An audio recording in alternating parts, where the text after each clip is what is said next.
Man, this is crazy. You telling me Starbucks really cost the Seattle Supersonics they squad, bruh? Man, what good, YouTube? It's your boy Chris, man. I have a crazy one right here. Man, thank y'all for showing us so much support on my last joint I did drop. Y'all got some more videos for y'all. Back better than ever, man. And you know, I ain't finna just keep on yapping, keep on saying the same exact thing that I be saying in all of my other intros and stuff. It's time to lock in, check out all the other channels. I've been dropping on all those, man. I got brand new vlogs and everything on the way too. Man, I've been locked in. We are almost at 9K. We're about to hit that 10K on TikTok too. Continue on, follow me on all my social medias, twin. But thank you, I love you. Man, let's see what this story talking about, twin, because I can't believe this.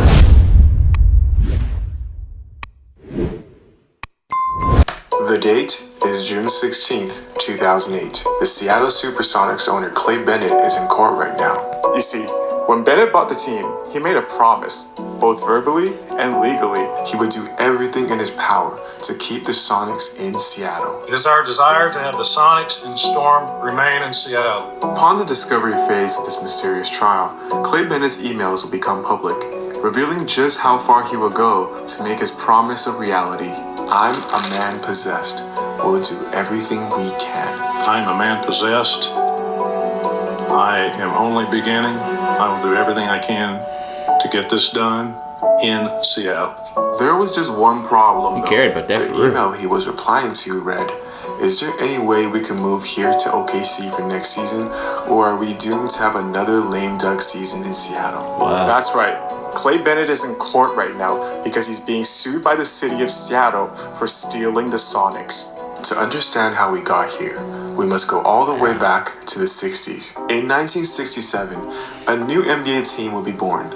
Its name, the Seattle Supersonics. Why that name? Well, in the 60s, Seattle was mainly known for its ties with the aviation industry, in particular with Boeing, who at the time had just secured a government contract to build America's first supersonic airline, a passenger jet that would travel faster than the speed of sound. Wow. But there was one major concern, the noise. Supersonic travel creates a loud shockwave called a sonic boom, and no one knew how a typical American city would react to hearing that day after day. Thus, in 1964, the FAA launched an experiment to bombard a city with sonic booms to see how civilians would react. The city that was chosen? Oklahoma City. Wow. OKC in 1964 was a city that was only 75 years old. Known mainly for the infamous land rush, the city was desperate to establish itself and grow as a metropolis. Hey, that's all it looked like. The city was desperate to establish itself and grow as a metropolis. Well. Over the following 6 months, over 1,200 sonic booms were unleashed over the skies of OKC. The results of the test would prove disastrous. People were furious, windows were broken. The experiment will be stopped early. Wow. By 1971, the Boeing project will be scrapped completely. For Seattle's economy, this will be equally disastrous. Now known as the Boeing bust, Seattle will go into a recession with unemployment rate hitting 14%, while the national average was 4.5%. Y'all, it's crazy. The employment rate now is even crazy. Like, it is, boy, where economy is now, that stuff is insane, boy. People's EPT, man, food stamps, boy, man, government shut down. These airports now got shut down or getting shut down and everything too. Can't even fly for real. They need more workers, man. Y'all seen what happened in the city over here, boy? The airplane crash over here, man. It's crazy out here. This will lead to y'all stay safe, boys. Stack y'all bread. Outside of the airport in 1971, that read, "Will the last person to leave Seattle turn out the lights?" However, as one industry will bust in 1971, another will be born. On March 30th, 1971, Starbucks would open its first store in Seattle. Despite it being originally just a local coffee bean retailer for the first decade, future Starbucks owner Howard Schultz will go on a trip to Milan, Italy in 1983. There, my fault. Who's the Starbucks owner? Another will be born. On March 30th, 1971, Starbucks would open its first store in Seattle. Despite it being originally just a local coffee bean retailer for the first decade, future Starbucks owner Howard Schultz would go on a trip to Milan, Italy in 1983. And there, he would find the inspiration to transform coffee culture in America. And I'm watching the ritual of coffee, the sense of community. I go in, I taste the coffee. And at that time, Starbucks had only been selling coffee for the home. And I'm thinking, wow, the opportunity is not for the home. The opportunity is in the store. In the decades to come, Howard Schultz would grow Starbucks into a global brand. So much so that by 2001, he would have enough resources to own an NBA team. The team that he bought, the Seattle Supersonics. Now, I didn't have enough money at the time to buy the team myself, and there was a competing group, and so we merged our efforts. We didn't really know each other, and a lot of people came together, so we had like 50 investors, two separate groups. I was the majority owner of the two groups, but I did not have 51%. The Sonics in 2001 was in a peculiar position. After a strong era of being contenders in the West, the team was angling towards a rebuild. Schultz and team star Gary Payton clashed right away. Howard is a con man. And I think what he did wrong was he tried to run an organization of basketball like a coffee business. It doesn't work that way at all. You know, Gary Payton was an extraordinary player, but he and I just didn't kind of see the world the same way and made a trade at that time for Ray Allen, which was great for the team. Building under Allen, the team would thrive again. In the 2005 playoffs, the Sonics would enter as the third seed in the West. 4 years ago, the man who started Starbucks Coffee, Howard Schultz, paid $200 million. A very avid fan, attends all the games, very animated here on the sideline. The Sonics would make it to the second round before falling to the eventual champs Spurs. Ray Allen was hooping. After this Tim Duncan game winner. Puts it in with 5/10 of a second remaining. 3 months after the Sonics were eliminated comes one of the worst natural disasters in U.S. history. Hurricane Katrina. One of the worst natural disasters in modern day history forced the Hornets out of New Orleans with only 2 months to go before the start of this NBA season. The city that came to the rescue? Oklahoma City. The timing for OKC couldn't have been more perfect. After the sonic boom disaster of 1964, the city never gave up its ambitions to become a world-class metropolis. In OKC, the airport is named the Will Rogers World Airport, despite the city not having any international flights. In 2002, OKC opened up a state-of-the-art arena, despite not having any premier professional sports teams. But it was this ambition and preparation that landed them the Hornets in 2005. Even if only temporary, the team would become an instant success, even more loved than in the original city. OKC had gotten a taste of the NBA. Now they want to keep it. Rumblings begin to tremor about the possibilities of a sale of the Hornets to OKC. I don't mind them sharing them, but owning them, that's where I have a problem. Hold on, one more time, gang. Hold on. Rumblings begin to tremor about the possibilities of a sale of the Hornets to OKC. I don't mind them sharing them, but owning them, that's where I have a problem. We want them back home. They can share them, but they cannot keep them. It's on loan. They're borrowing them. New Orleans owner George Shinn was adamant that he was not selling. OKC needed another route. And all of this was being spearheaded by a businessman who was critical in making the OKC Hornets happen in the first place. His name is Clay Bennett. Bennett would become part of an OKC group focused on bringing the city a new team. They would wait patiently for their opportunity. After Seattle's playoff run, one would expect Howard Schultz to be electric. But that was not the case. Behind the scenes, Schultz was losing millions every year. The reason? Well, Key Arena was the smallest arena in the NBA. As the league salaries for players went up, the arena capacity and lack of luxury suites and shopping caused the Sonics to operate at a deficit. It also didn't help that the Sonics had the quote-unquote worst arena lease in the entire league. For his first option, Schultz would go to the city of Seattle directly to negotiate a new lease at a lower cost. Despite the fact that we tried with the city council and the mayor, it was obvious that the city, after building a football stadium and a baseball stadium, the political powers at the time were not interested in doing anything to help try and renegotiate the lease or do anything to help us. Just like in the 80s, This would cause Schultz to have another realization. Key Arena needed to be remodeled. Yes, of course, this wasn't as good as the Starbucks realization, but it nonetheless would change the city's history forever. From Schultz's perspective, both the Mariners and the Seahawks just got public funding from the state. Now it's the NBA's turn. He would head to Olympia, Washington to plead his case in front of the legislature's House Ways and Means Committee. Now, this ownership group did not get involved to make a profit, but I can assure you we did not get involved to lose $60 million and with no light at the end of the tunnel either. Yeah, bro, you need to get out of that motherfucker, boy. I ain't gonna even sit here and lie about that one, bro. You telling 60... Now, this ownership group did not get involved to make a profit, but I can assure you we did not get involved to lose $60 million and with no light at the end of the tunnel either. With him for credibility, Commissioner David Stern. Substantial amount of work has been done for the baseball and football teams, and I'm here personally to find out whether the same is being considered fairly for the NBA. We are on a collision course with time, and we have no alternative on a go-forward basis if we can't solve the problem in front of us. What both Schultz and Stern didn't expect was what came after.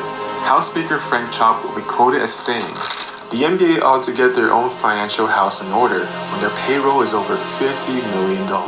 For what is it, 10 players? I think that's a little ridiculous. They need to get their own financial house in order, and if they did, they wouldn't have to ask for public help." I'm guessing that neither David Stern or Howard Schultz had ever been treated the way that Frank Chop and the legislature treated him. Seattle City Councilman Nick Licata would even go on the record telling Sports Illustrated that the Sonics had close to zero economic or cultural impact to the city of Seattle. It had to be mind-blowing for them to be treated so poorly. From the state perspective, Key Arena was just subsidized for a remodel 11 years prior. That, by the way, David Stern seemed to not have a problem with at the time. They got a beautiful building. It's intimate, the sight lines are great, the decorations are terrific. I think Seattle should be very proud of what's going on here tonight. Furthermore, this proposed renovation would be mainly used to add luxury suites. It wouldn't affect the working class audience. In essence, the general public is being asked to fund luxury suites for the ultra-rich from the ultra-rich after you had just backed them 11 years prior.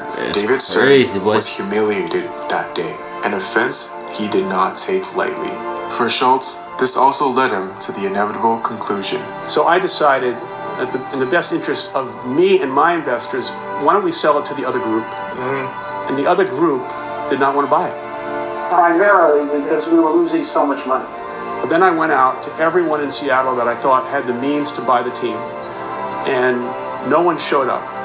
Then we had a high-profile investor from Silicon Valley come, Who flat out blatantly said, "I will pay the highest price, but I'm going to move the team to San Jose." And so we rejected that. We said no. Then David Stern was the commissioner at the time, and he said, I think I have a prospective owner who's willing to negotiate with the city of Seattle. But if he can't get a deal, he might move the team.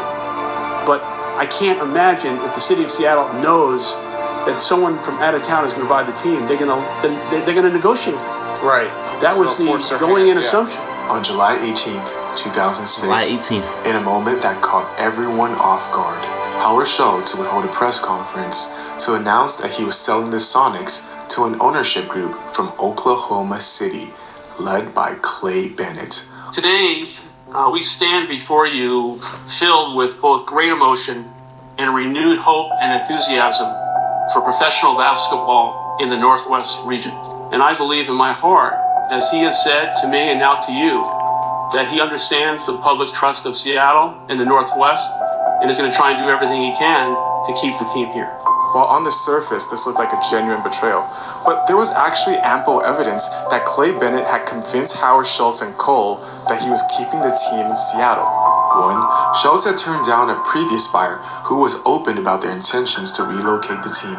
2. Seattle had negotiated the deal through Ed Evans, who had ties with Seattle and didn't bring Bennett on board until later on. We believed him. We had people who knew him, and he had some history here. and it made sense. And we're doing these late night phone calls. All of a sudden, in fact, Clay Bennett's on the conference call. 3. Schultz had made Bennett sign an agreement that he would for 1 year make a good faith effort to improve Key Arena to keep the team in Seattle.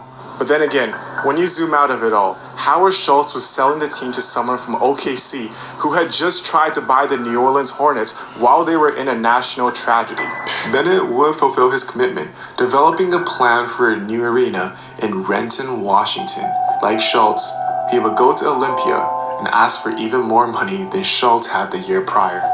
He would get laughed out the building. That's crazy. The franchise will not remain in this marketplace without a new arena facility.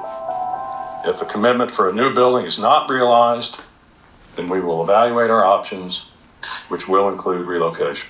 On October 31st, 2007, Clay Bennett would notify David Stern that he would be relocating the Sonics to Oklahoma City. We've had a team in Seattle for over 40 years. It's been a great city. It seems almost tragic that as a matter of timing, the people who were in power turned against the team. However, not all hope was lost, as Steve Ballmer would step in the final hour to save the day. Steve Ballmer and some other local Seattle businessmen came forward with a plan to renovate Key Arena, a $300 million plan where they were going to donate $150 million to the city of Seattle to renovate Key Arena. The city of Seattle guaranteed the other $75 million, and all we needed was $75 million authorized by the state legislature to give King County the power to do that. And I'm disappointed to announce today that we are unable to meet the April 10th deadline for securing the full public investment in Key Arena.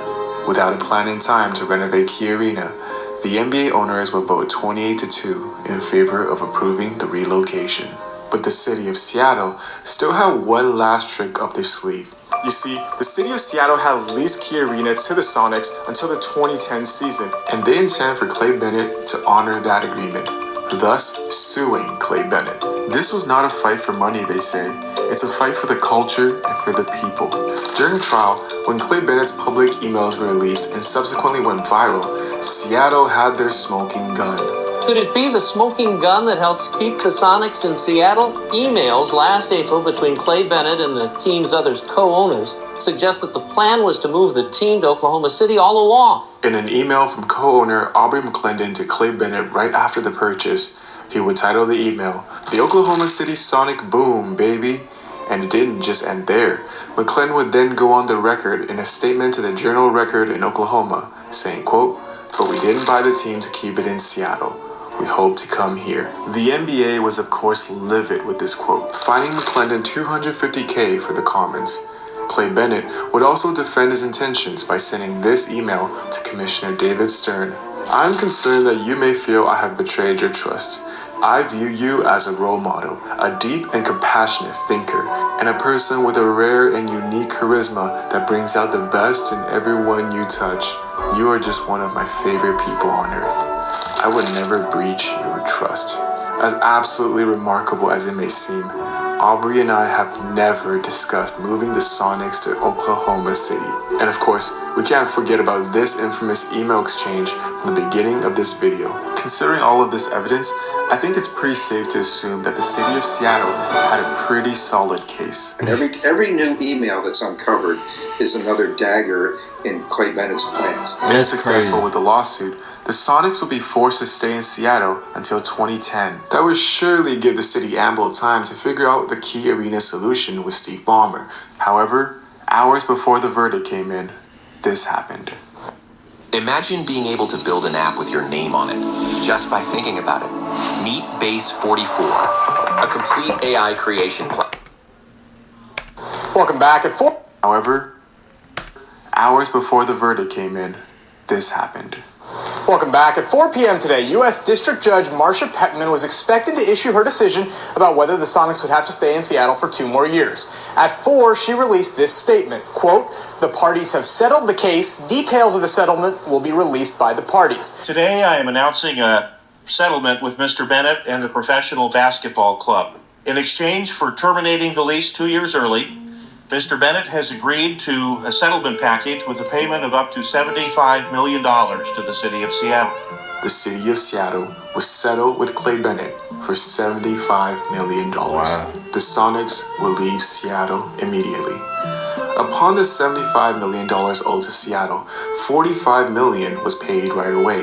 The other $30 million will be paid upon the condition that Key Arena will be renovated by 2009. Now the state legislature must act. If it fails to approve public funding next year to remodel Key Arena, we will lose our rights to that second $30 million. In 2009, Seattle would lose their right to the second $30 million, as the state again rejected the proposal. 44 years after the sonic booms were unleashed over the skies of OKC, the city would finally get its revenge. And how fitting for the team to be named the Thunder. Despite a rocky first decade in OKC full of ups and downs that had people believe that OKC was cursed, in 2025, OKC will win their first ever championship. The same year, the city would open its first ever international flight. That's tough. OKC is truly international. For David Stern, Clay Bennett's controversial tactics will clearly leave a deep impression on him. In 2011, he would name Bennett the head of the NBA's relocation committee. In 2018, the city of Seattle will finally approve a $700 million renovation to Key Arena. All of it privately funded. Now, this building, in some shape or form, has been here since the 1962 Expo. Its floors have been walked by legends of history. The city has now finally gotten their upgraded arena, equipped with all the modern amenities that Key Arena could have only dreamed of. Yet, their most beloved tenant is still nowhere to be found. The Coliseum has been rebuilt. All the city can do now is wait and wait and wait for the day the gladiators come home. This was a great video, man. I ain't gonna lie. Well edited. I love the way you told the story and everything too, man. And I done learned about some information I ain't know nothing about. But hey, y'all let me know what y'all think about it down in the comment section, bro. It's crazy, bro. Who would I honestly ever thought? And it's crazy. I even have like another crazy fact. Cowboys, there wouldn't be no Cowboys without Michael Jackson. It's a video since I watched it, bro. It's crazy, bro. All this stuff crazy to it. Starbucks, really, wow. But y'all let me know what y'all thoughts about this. I thank y'all, love you, appreciate you too, and got more videos on the way, you feel me? Continue to stay consistent, and love you.